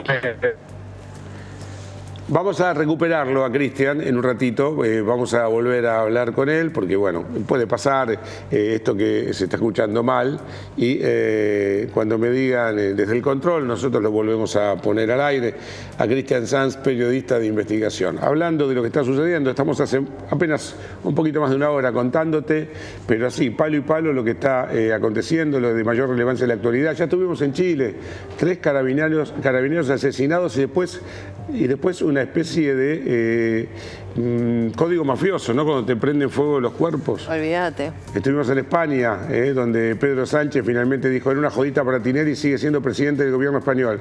Estuvimos en el Congreso, primero escuchando a expert y después con más explicaciones vía Sergio Siciliano de cómo es la sesión, de lo que puede pasar en torno a este paquete, a esta ley ómnibus y el paquete justamente fiscal. Y voy a volver a intentar con Cristian Sanz, a ver qué pasa ahora, si me escucha. Nuevamente, buen día, Cristian.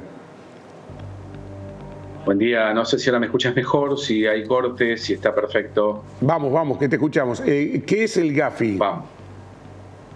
El GAFI es el Grupo de Acción Financiera Internacional, es un organismo justamente que se maneja a nivel mundial y que lo que hace es monitorear a los diferentes países para que vean el nivel de potencialidad de lavado de dinero que puede haber ahí. Entonces lo que analizan son las normas, los comentarios incluso de los diferentes presidentes o primeros ministros de cada gobierno, pero esencialmente lo que buscan es eso, ver qué tan blindado es la economía financiera respecto de los capitales externos de ese país. Y yo lo que te quería contar era la historia de Menem en el 89, que él cuando asume dice, voy a aceptar capitales de diferente color y procedencia. Él estaba mirando a España en ese momento, que no era un gran ejemplo porque España después se llenó de narcotraficantes, narcoterroristas. Montserrat Alcázar incluso se afincó ahí, y todo lo que vino en la Argentina después es historia conocida. Es decir, parte de los atentados inclusive tuvieron que ver con esos fondos, en los atentados a la Embajada de Israel y a la AMIA, con lo cual, bueno, volver a escuchar estas palabras 35 años después por parte de Milei, que son casi calcadas, porque él dijo, me importa un rábano de dónde vengan los capitales.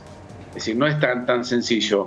Hay mucha plata de narcoterrorismo, no solamente narcotráfico, sino tipos que están haciendo terrorismo, y lo estamos viendo actualmente en todo el mundo. Los tipos necesitan mover fondos, y lo que necesitan justamente son países que estén permeables a la falta de controles. Entonces, bueno, esa declaración de Milei, que empiece a preocupar al GAFI, me trae a esos recuerdos del año 89 de Menem, que no trajeron nada auspicioso. Puede parecer una tontería, estamos discutiendo la ley bases y otras cuestiones de inseguridad y demás, pero me parece que es un punto central que en algún momento inclusive lo va a plantear Estados Unidos, porque Estados Unidos está muy pendiente de esto. Es que el mundo ya no es lo que era. Vos sabés que siempre recuerdo un par de cuestiones, ¿no? Un amigo mío lo manda una empresa chilena, justamente por aquellos tiempos, 89-90, a comprar una empresa argentina de golosinas que había sido muy próspera y que ya se vendía por una cantidad absurda, ¿no? Porque había sido muy importante esa empresa. $1 millón. Y la persona que viene de Chile a comprar la empresa, en aquellos tiempos no había control. Vino con el dinero, en efectivo, con el $1 millón. O como cuenta a veces el exjugador de Boca Cabañas que jugaba en el Cosmos, y que también cuenta que viajó de Estados Unidos a Sudamérica con su $1 millón, ¿no? Vos imaginate. Bueno, si vieron la muy buena serie que cuenta la historia de esta narcotraficante colombiana que era prostituta y deja el burdel para irse a vivir a Miami, Griselda Gambaro, Sofía Vergara la actúa, está muy bien, traían la cocaína en los sutién de las prostitutas. Mirá cómo ha cambiado el mundo, ¿no? Antes podías pasar lo que fuera, ¿no? Pero no en particular a alguien, cualquiera. El dinero también se lo traía sin ningún tipo de control. El mundo ha cambiado, pero no en vano. Hay tantos controles en casi todas partes, ¿no?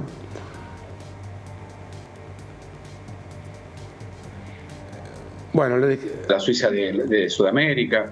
El mismo Suiza ha endurecido algunas normas también, es decir, la realidad de lo que es el mundo hoy exige que sea así, es decir, no podemos ir en un camino en contrario, y yo no quiero ni siquiera hablar de lo que ha sido los 90, el tema del lavado de dinero, el tema de Alcázar en Mendoza, inclusive lo que han lavado era toda plata del narcoterrorismo, no solamente de la droga, sino también del terrorismo, que ese terrorismo después financió atentados. De ahí, digamos, el problema de lo que dice Milei. Y si hay que tener a veces un poco más de precaución con algunas declaraciones, porque capaz que él no piensa eso. No. Él lo dice más que nada para atraer los capitales y después va a haber algún tipo de rigurosidad, pero en lo que es la verba, que es lo que todos ven, incluso a nivel internacional, es una declaración bastante temeraria. Quiero agradecerte por tus participaciones, tus aportes en este ciclo. Sabés que en cualquier otro ciclo donde yo esté, en lo que a mí depende, quiero que me acompañes. Así que un abrazo y hasta muy pronto. Gracias, Ceci Cerari, querido. Un abrazo enorme, enorme, enorme. Hasta pronto. Bueno, con Cristian Sanz vamos dando lugar ahora a Jenny y otra de sus cuestiones del ámbito policial. Así es, y tenemos que hablar de lo que sucedió en Pilar. ¿Por qué? Porque delincuentes ingresaron a robar a la casa de un jubilado que es ex policía, por lo cual también tenía armas. Y claro, este hombre intentó negarse a que le terminen robando.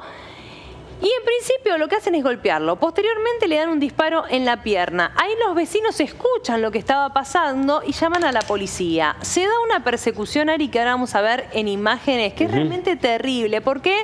Porque fueron varios kilómetros, porque estos delincuentes fueron en contramano, empezaron a pasar distintos autos y a zigzaguear por el medio de avenidas. A ver si podemos ver el video. Bueno, la cuestión es que a causa de esta situación, en un momento pierden el control y finalmente terminan impactando contra un poste de luz. Hay 2 detenidos de los 4 que estaban dentro de esa camioneta, de ese auto, y podemos observar la cantidad de armas que le secuestraron a estas personas. No solo la que le robaron a la víctima, sino también las que le terminaron robando a distintas personas. ¿Por qué digo esto? Porque también fueron hacia... Ahí vamos a ver el video. Mientras, a ver si podemos...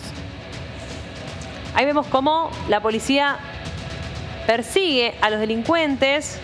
De películas esto. No, es terrible. Aparte fueron varios kilómetros, algunas partes se ven, otras no se llegan a ver, pero fueron en contramano, nunca se atropellan. Bueno, en esta oportunidad el motociclista se corre, pero hubo otro motociclista que casi me lo terminan atropellando.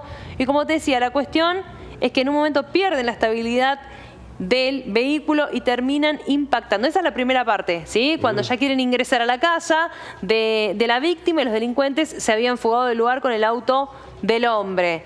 Y después esta secuencia donde los terminan deteniendo, repito, a 2 de los 4 vinculados con este hecho, que tienen antecedentes, lo que siempre decimos, varios en entraderas, ingresan, salen, cumplen condenas, pero lamentablemente siguen de la misma forma. Bueno, nosotros vamos a seguir de la misma forma acá en Extra, informando y analizando, porque es un gusto que también nos hemos dado en este ciclo, contar con Nico Yacoy, analista político, un fin de semana intenso, volvió Cristina, después Milei la eligió, como se dice habitualmente, la subió al ring, hasta se imagina una hipotética contienda electoral, es ciencia ficción, ¿no? ¿Cuánto falta? Eso es en el 2027 con la vicepresidente, que fuera tal hasta diciembre pasado, hoy es ex vicepresidente. Nico Yacoy, ¿cómo estamos? Buen día. ¿Cómo estás, Ari? Buen día. ¿Todos bien por ahí? Bien, bien. Pendientes de lo que pasa. Tenemos un oído en el Congreso y un oído en tu análisis. Cristina volvió fiel a su estilo, con sus clases magistrales que según ella tienen podrido a Máximo, habría que decirle que no solamente a Máximo, pero sin autocrítica, sin admitir que algo de lo que esté pasando ahora malo pueda tener que ver con algo malo que haya hecho el gobierno de Alberto, ¿no? Efectivamente, Adri, mira, y ahí das con un gran punto, porque no solamente ella no tuvo absolutamente ningún punto de autocrítica, sino que pareció retar a los que ensayan alguna autocrítica o cosa parecida, dijo ella, en los estudios de televisión. ¿Qué quiero decir? Me parece que se mostró que, o Cristina misma se mostró como a la defensiva, ¿sí? Absolutamente a la defensiva, y que lo que hizo fue hablarle más que a su militancia a los dirigentes que a su vez le hablan después de la militancia. Y entre las cosas que les dijo estuvo esa: basta de asumir las culpas, salgan a defenderme, no se den con el bastón de mariscal por la cabeza, no se peleen, que no se note, vayan a ocupar lugares, expliquen que no tenemos la culpa de nada. Así que me parece que eso que decías es en definitiva un buen punto y un buen resumen de lo que pasó. Pero en términos generales la vi a Cristina asomando la cabeza al público en general, un poco por la endija que cree que le dejó la marcha de la que hablábamos el otro día, la marcha por la educación pública, como golpe, si querés, o abollón al relato del gobierno. pero en términos generales muy a la defensiva, ocupada en tratar de enlistar a su propia tropa y a ver cómo se organizan para volver a ocupar la calle. En definitiva, hay eso, un reconocimiento de que habían perdido lugar en la calle, más allá de esa marcha que no fue precisamente una marcha de ella. De hecho, a la defensiva también en los temas que trató, porque si te fijas, todo fue una explicación bastante compleja respecto de los subsidios a la energía eléctrica, un poco, sí, intuitivamente conectando con que es un problema que nos preocupa a todos, pero sin atinar una respuesta que después rodara a los medios de comunicación, porque terminó siendo una cosa inentendible. Pero digo, a la defensiva también porque terminó, sin quererlo, asumiendo algunos de los triunfos de Javier Milei en el discurso. Quiero decir, dijo que está bien discutir por qué se gasta el dinero, incluso con los trabajadores de la educación, teniendo ahí sentados a Yasky y a Baradel. Así que me parece que a grandes rasgos un discurso bastante a la defensiva y que por supuesto fue respondido por Javier Milei como quien la necesita y la quiere en ese lugar. Acá vamos a ver que va a empezar a bailarse, digamos, un nuevo menú de la polarización, pero a diferencia de los que vimos antes, por ejemplo, donde teníamos de un lado a la misma Cristina Fernández de Kirchner, pero de otro a Macri, acá el oponente, que es Javier Milei, gusta de las mismas reglas de la política contestataria, te diría en sí polarizadora, que Cristina Fernández de Kirchner. Así que auténticamente van a estar los dos, uno en un rincón del ring y el otro en el otro, haciendo lo que los dos les gustan y lo que los dos creen que es construir en la batalla cultural y en la política. Así que efectivamente creo que ahí hay algo del orden de se eligieron, de que a Javier Milei le conviene que Cristina Fernández de Kirchner, puesta a la defensiva, salga al ruedo. Él ve una ventaja de posición en eso y que por eso mismo salió a contestar inmediatamente sin siquiera darse un momento para por lo menos esconder, digamos, esta conveniencia, ¿no? Así que yo creo que vamos a la reedición de la famosa polarización que nos viene de alguna manera dirigiendo en el tablero político desde hace mucho tiempo, ahora reversionada con Javier Milei en una punta y Cristina Fernández de Kirchner en la otra, pero claramente con Cristina Fernández de Kirchner en un declive, al menos táctico, y con una dominación por parte del presidente de la nación, que creen las mismas reglas que ella respecto de cómo se construye en política. Así que vamos a ver cómo les va este punto. Ahí estoy viendo una Cristina que en sus clases magistrales deja flancos abiertos, ¿no? Porque cuando habla de superávit, que dice que Milei no lo tiene, se enorgullece de que lo tuvo su marido, pero el tema es que justamente ese fue el tema. Lo tuvo su marido, no lo tuvo ella en sus gestiones. Y ella un poco recrea al Néstor, que decía que el superávit no es ni de izquierda ni de derecha. Pero, por otra parte, también quedó pedaleando en el aire porque abordó un tema muy complejo, como es el del sistema eléctrico argentino, y obvió que la política populista, esto de que no salga en la primera plana del diario, que por aquellos tiempos tenía todavía relevancia, que aumentó la luz, hizo que congelara las tarifas y que eso de alguna manera hay que pagarlo. Se pagó con subsidios. Fueron más de 100.000, vos imaginate lo que se pudo haber hecho con ese dinero, fueron más de 100.000 millones de dólares de subsidios, más de 100.000 millones de dólares, un 25% de nuestro PBI se destinaron en años del kirchnerismo para que pagáramos la luz más barata del mundo.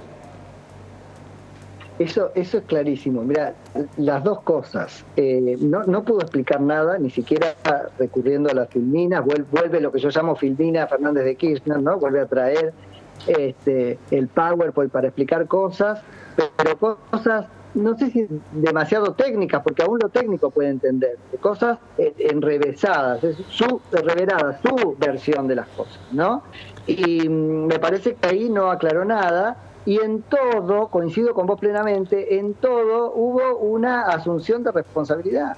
incluso cuando juega con la idea del superávit. Dice, si Milei dice que tuvo superávit 3 meses y eso lo hace grande, entonces nosotros que lo tuvimos, ¿cuánto dijo? 4 años. Bueno, entonces somos héroes nacionales.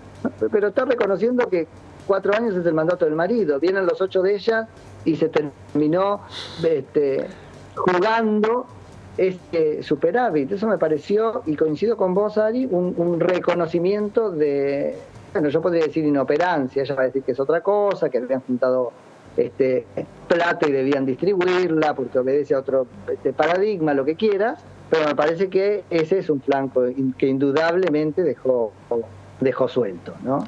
Sí, ella igual minimiza, dice que sí, tenés superávit porque dejaste de pagar el alquiler y entre otras cosas dijo la niñera.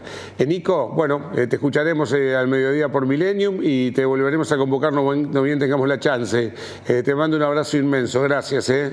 Dale. Abrazo grandote. Bueno, muchas gracias. Ahí estaba Nico Yacoy, lúcido analista político. Ayer ya quedó un sitio para la gran final del 5 de mayo en Santiago del Estero, en el Estadio Madres de Ciudad. Jugaban en San Nicolás, en un coqueto estadio, en esa ciudad de la provincia de Buenos Aires, rumbo a la de Santa Fe. Argentino Juniors, que hacía las veces de local porque clasificó mejor que Vélez, que había entrado prácticamente por la ventana. Y encima tarjeta roja a los 14 minutos para Brian Romero, que después vio la jugada y admitió que estaba bien expulsado, el delantero. Y bueno, después del 0-0, llegó el tiempo de los penales y ahí nació un nuevo ídolo, ¿no? Vélez ha tenido grandes arqueros, todo el mundo se acuerda en particular de, por supuesto, Chilaver. Bueno, ayer fue Marchiori, el arquero, la figura, el hombre que tenía machetes, como en aquella final de Alemania 2006, Lehmann, el arquero alemán contra los argentinos, y de esta manera fue logrando que Argentino Juniors prevaleciera. El que le va a pegar en el gol decisivo es Lenny Lobato, que ¿sabés quién es, Jenny? ¿Quién? Es el nieto de la recordadísima Nélida Lobato, la vedette. No sabía. Y el chico vivió toda su vida prácticamente en Bucios, Brasil, y bueno, se vino acá, fanático de Vélez, porque cuando venía a ver a su familia ya le pasaba que él quería estar en Vélez, había estado como socio, había estado en la colonia. Y bueno, en su momento había entrado a las inferiores, no se había adaptado y ahora sí, en el mejor momento entró y Vélez sueña con salir campeón. Así que no sé si está el presidente de Vélez para... Bueno, ¿cómo le va, señor Berlanga, Ari Paluch, aquí en Extra? Felicitaciones por esta final para el equipo de Vélez. Bueno, Ani, buenos días para todos. Sí, la verdad que muy feliz de estar en la final después de haber pasado un año muy dramático acá en el club. Bueno, la verdad que es esto lo que uno está observando, ¿no? La resiliencia velezana. Estuvieron cerca del descenso, no le encontraba la vuelta con el técnico, el episodio de dominio público con los jugadores imputados por un delito aberrante, ustedes que no tienen tampoco un plantel tan ancho, se han desprendido de 4 jugadores en lo futbolístico, digo, importantes, y hasta último momento clasificamos, no clasificamos, y ahora, ¿qué me contás? Están esperando a Estudiantes o a Boca por un título. ¿El título más reciente de Vélez en qué año es? En el 2014. 2014. Se dice fácil, pero para gente mal acostumbrada, como el hincha de Vélez, campeón del mundo, campeón de América, tantas veces consagrado acá en el ámbito local, 10 años fue una eternidad. Sí, la verdad que sí. Sí, la gente quería o quiere tener un título lo más pronto posible.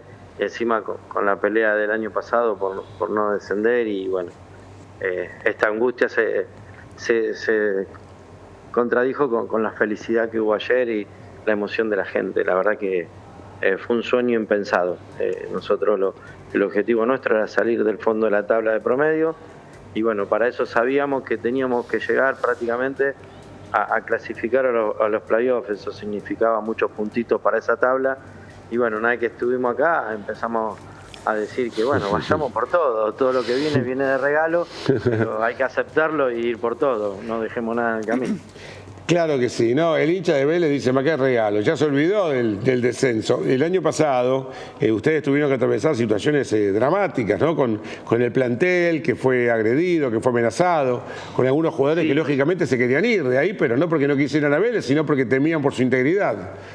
No, sí, nosotros en realidad asumimos el 22 de noviembre y a la semana y 3 días de asumir nos encontramos con el partido, yo decía que era el partido más importante de la historia porque significaba eso, 80 años ininterrumpido en primera y perder ese partido podía tener la posibilidad de descender, así que por suerte se sacó adelante ese partido y bueno, empezamos a trabajar, empezamos el año o el campeonato no de buena manera, si bien el equipo ya mostraba algunas cositas, tuvimos un revés muy grande con River y internamente sabíamos que el campeonato empezaba a partir de la 4ª fecha de local contra Gimnasia y bueno, ahí por suerte pudimos ganar en el minuto de descuento y ahí arrancó el equipo a creérsela, a entender que los partidos terminaban y había que ir a buscarlo hasta el minuto final y el trabajo de Gustavo Quintero fue formidable en ese sentido, así que bueno,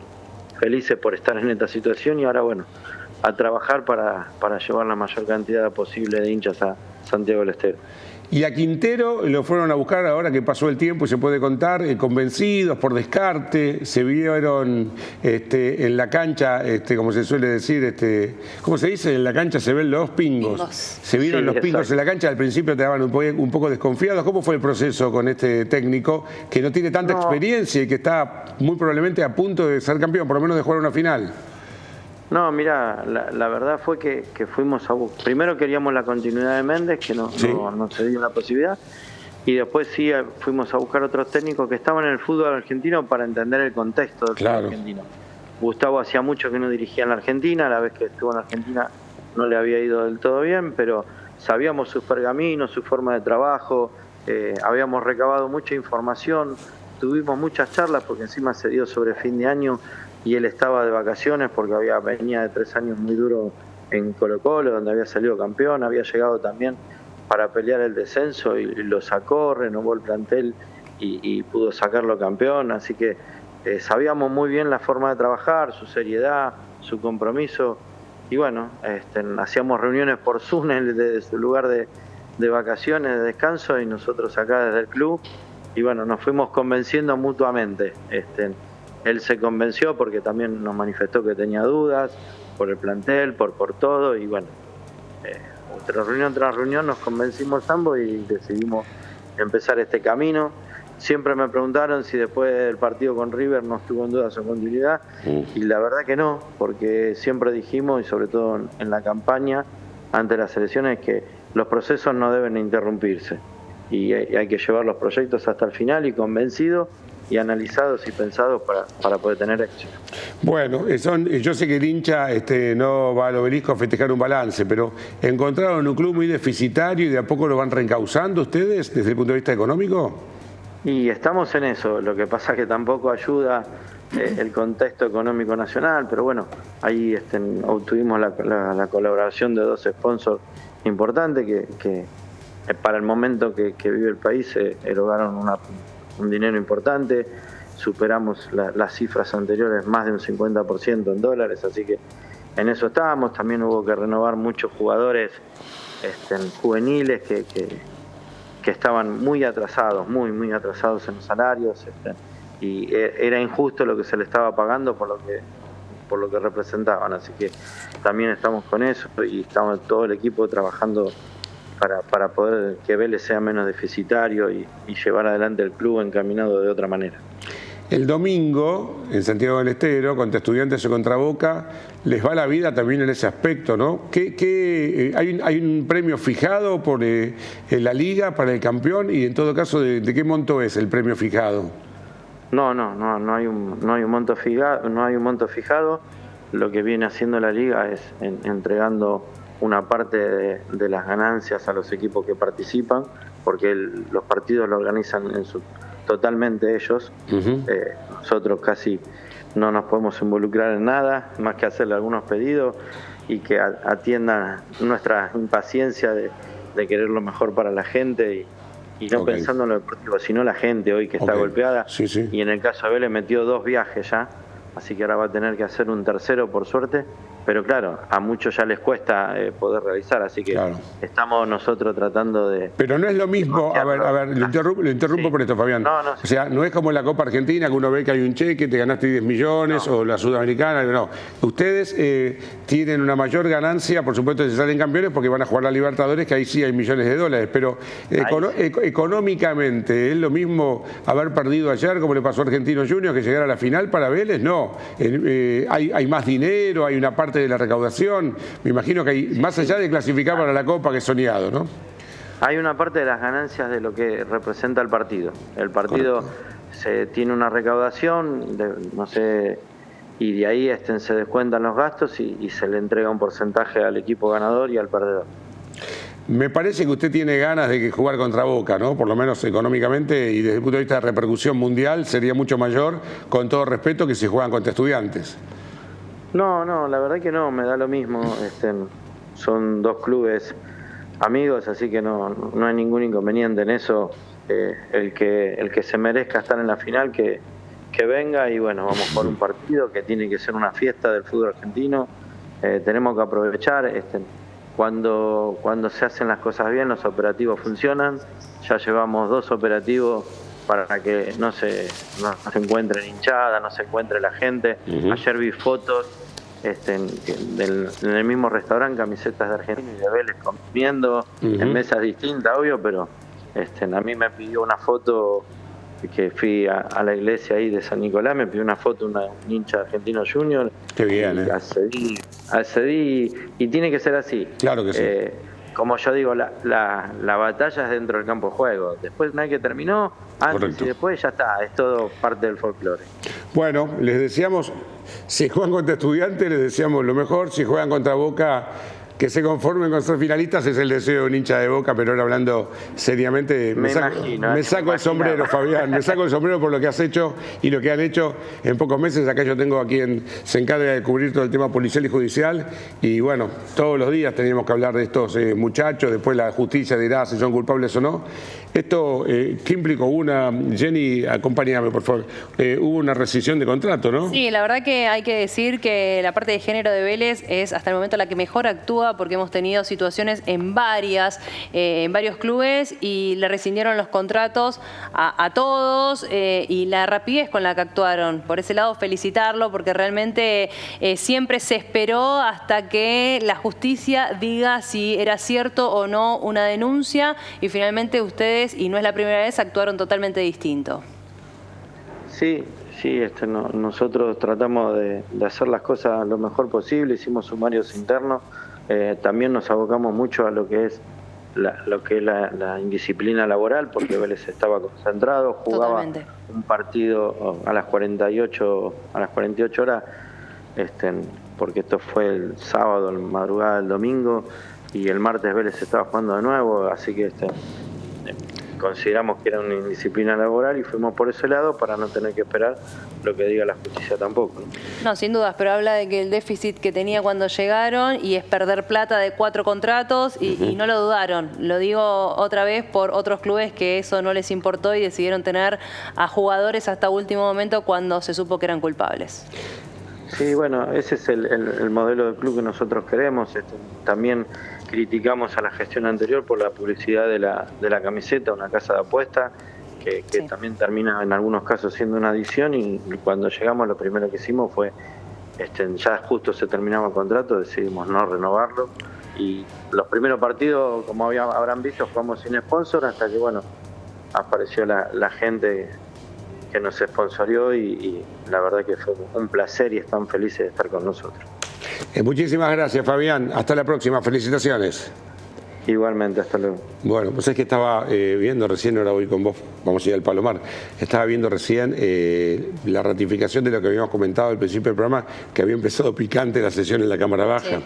Escuchá algunas de las cosas que se dijeron. Calmate, dale un ribotril que está sacada, ridícula, parece que estaban tomando lista ahí, ¿no? Una legisladora pidió darle un ribotril, o sea, clonazepam, que está sacada a la diputada Ana Carolina Gailar.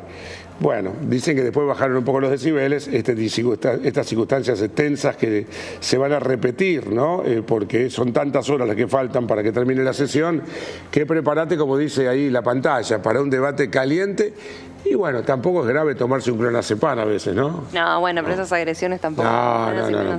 ¿Qué va a ser? Bueno, la que no necesita de nada y de manera calma te trae toda la información es mi amiga Jenny. Así es, y tenemos que ir a Palomar. ¿Por qué? Porque una mujer quedó inconsciente a causa de un robo. ¿Todo esto por qué? Porque estaba llevando a una amiga hacia su casa. Es más, se baja del vehículo, la ayuda a bajar parte de lo que llevaba, que eran cuadros, y ya venían dos delincuentes viendo la situación. Estamos hablando de que eran las 5 de la tarde, ¿no? Bastante transitada la zona. Cuando la mujer se está por subir a su vehículo, que logra hacerlo, se queda hablando con su amiga. Ella quiere abrir la puerta de su vivienda.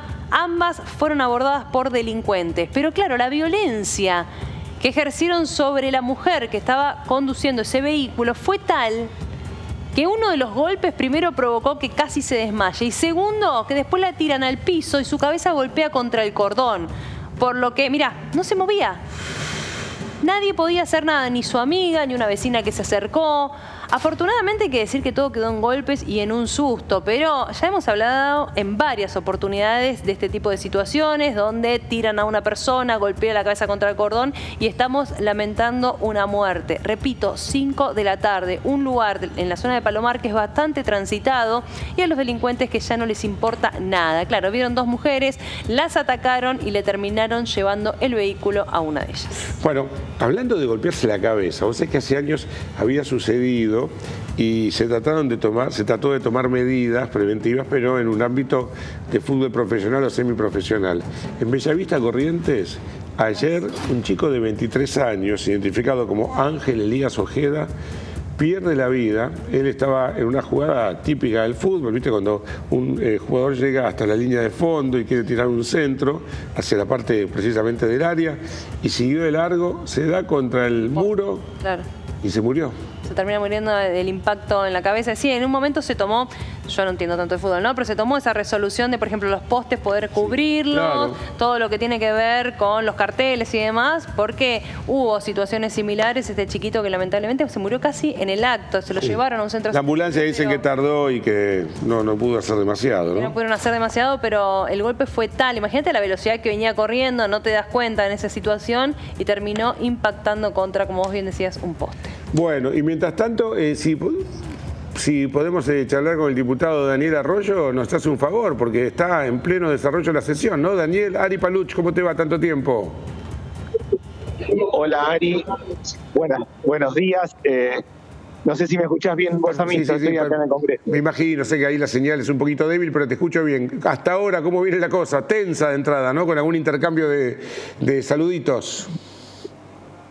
Sí, en realidad el debate de entrada fue sobre cómo se vota, si se vota por capítulos o por artículos. Es una ley muy grande, cada artículo es muy compleja porque cada artículo implica un tributo nuevo o un cambio en la composición económica. Finalmente se decidió hacerlo por capítulos. Hubo 140 votos a favor, nosotros votamos en contra, yo quería votar por capítulo, pero finalmente se decidió hacerlo por títulos. Entiendo que va a ser una sesión muy larga y que el gobierno tiene los votos para votarla en general, yo voy a votar en contra. Ajá, en su momento me lo contaste, pero es bueno refrescarlo. En general, el concepto de este proyecto no te convence. ¿Crees que hay una delegación excesiva de facultades en el Poder Ejecutivo? ¿Cuestionás por el lado de la reforma laboral, por el paquete fiscal? ¿Por dónde viene el mayor cuestionamiento?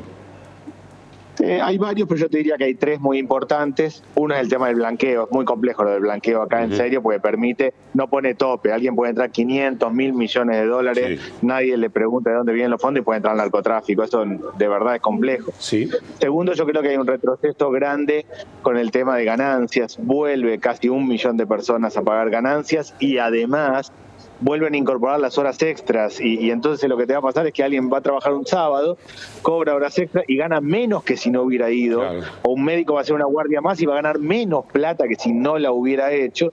Yo creo que ahí hay un problema serio también. Y después hay varias otras cuestiones, pero el tema jubilatorio también. al anular la moratoria, hace que las mujeres, que la inmensa mayoría, es decir, el 90%, no tienen los 30 años de aporte, van a terminar una pensión que es menos del 80% de la mínima. Son cambios que había que hacer, pero así a mí me parece que es un retroceso grande. Lo del blanqueo coincidimos absolutamente. Recién nuestro colega Cristian Sanz advertía sobre lo que esto puede significar, que de igual modo se manejó Menem y después vimos las consecuencias, porque no solamente entra dinero para que se lave de procedente del narcotráfico, sino también del terrorismo, y después vimos en la Argentina lo que hizo el terrorismo en los 90. Pero en el tema de ganancias, había que volver a lubricar la coparticipación, las provincias estaban necesitadas. ¿Y qué crees vos que debió haberse propuesto si no era ganancias? ¿O crees que está bien, pero que los mínimos no imponibles deberían ser más altos? ¿Cuál es tu objeción? No, yo creo que debería haber coparticipado el impuesto al cheque. Para mí había un camino que es el que propusieron los gobernadores de todos los espacios políticos, y haber coparticipado el impuesto al cheque. Claramente, el haber quitado la cuarta categoría de ganancias desfinanció a las provincias. Yo cuando voté a favor de quitar la cuarta categoría, lo planteé con claridad. Eso es evidente que hay un problema, pero había una manera que tenía que ver con eso. Y había una segunda manera, si no, de establecer montos mucho más altos. Acá empieza a pagar ganancias a partir de 1.800.000 pesos de bruto, o sea, en el bolsillo de la persona que cobra 1.500.000 y pico, y de vuelta se incorporan todos los extras. Entonces incorporás aguinaldo, incorporás horas extras, va a terminar entrando más de 1 millón de personas. Había otra forma de hacerlo, hay que compensar a las provincias. Para mí el esquema A mejor era el impuesto al cheque, o el B otro tipo de montos, pero no el que está establecido. El impuesto al cheque es un impuesto que en su momento generó Cavallo, de débito, crédito, 0,6 y 0,6. ¿Genera una masa monetaria tan importante como la que venía generando cuarta categoría de ganancias? ¿Es equiparable? No es equiparable, pero te acercaba bastante y después había que compensarlo con otras cosas. Nada es equiparable con ganancias, y sí entiendo que han quedado desfinanciados las provincias, pero había formas de hacerlo. Una combinación, por ejemplo, de las otras dos cosas que yo dije, hubiera sido más razonable. Así lo que está haciendo es que gente, casi 1 millón de personas, van a ganar menos cuando se sanciona esta ley que lo que ganaron el mes anterior. Eso es absurdo, y de vuelta, es absurdo que a alguien no le convenga trabajar más porque va a ganar menos plata. Sí, hablando de algo absurdo, que tu jefe te comunica que te aumenta el sueldo y vos le digas, no, déjame, matás. Y en el tema moratorio... Sí, exacto, o que no suba, gente que no le conviene subir de categoría. Si vos decís, mira, sos categoría B, quiero subir a categoría C, no me hagas eso porque termino perdiendo plata. Exactamente.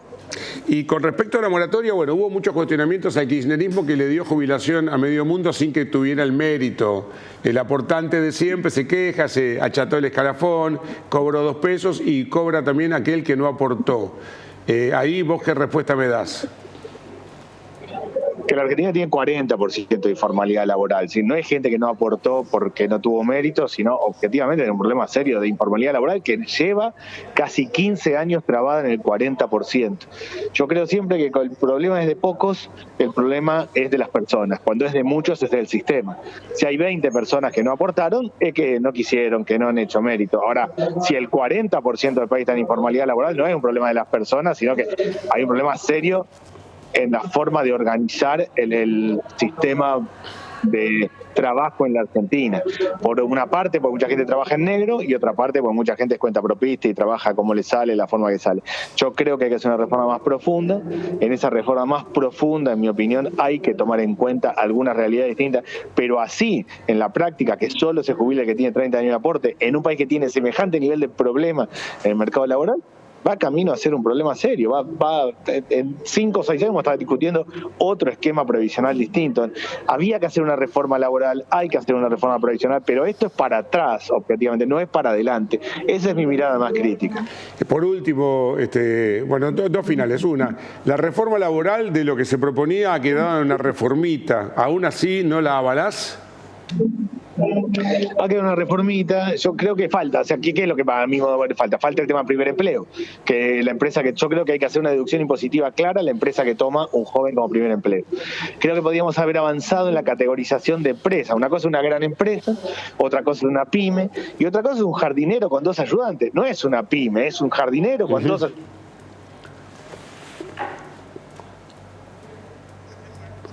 Bueno, bastante duró, te digo, y le agradecemos, lo estábamos exprimiendo a Daniel Arroyo porque la experiencia, por algo uno tiene algunas canas de muchos años haciendo este tipo de notas, es un lugar donde prácticamente los celulares se mueren. Bueno, hablando de morirse, ya voy al Congreso, pero Martín Menem dijo, sí, es verdad, tengo fiebre, pero de acá no nos sacan ni muertos, y sostuvo que una vez conseguido el dictamen de mayoría, como pasó el jueves, con el consenso de la oposición dialoguista, no hay nuevas modificaciones, no esperen nuevas modificaciones, tengo la expectativa de que la ley va a salir completa. A ver qué dice Expert, siempre tan enérgico y categórico. Primer ladrillo de un sistema impositivo mucho más razonable que tenemos que lograr. Este paquete fiscal, es solo el comienzo de un proceso de reforma impositiva que reduzca a no más del 10% los más de 150 impuestos que sufridamente los argentinos pagan. Tenemos que ir a un camino que implique un sistema impositivo más claro, más cristalino, que nos permitirá en un tiempo bajar los impuestos al consumo para luchar efectivamente contra la pobreza. Y también tener un sistema impositivo que no sea distorsivo para poder entrar a la OCDE, el club de los países más ricos del mundo, que espera que Argentina se abra al comercio, eliminando los impuestos a la exportación e importación para crecer de manera sostenible, comerciando, la única manera que el mundo descubrió hasta ahora de generar crecimiento sostenido.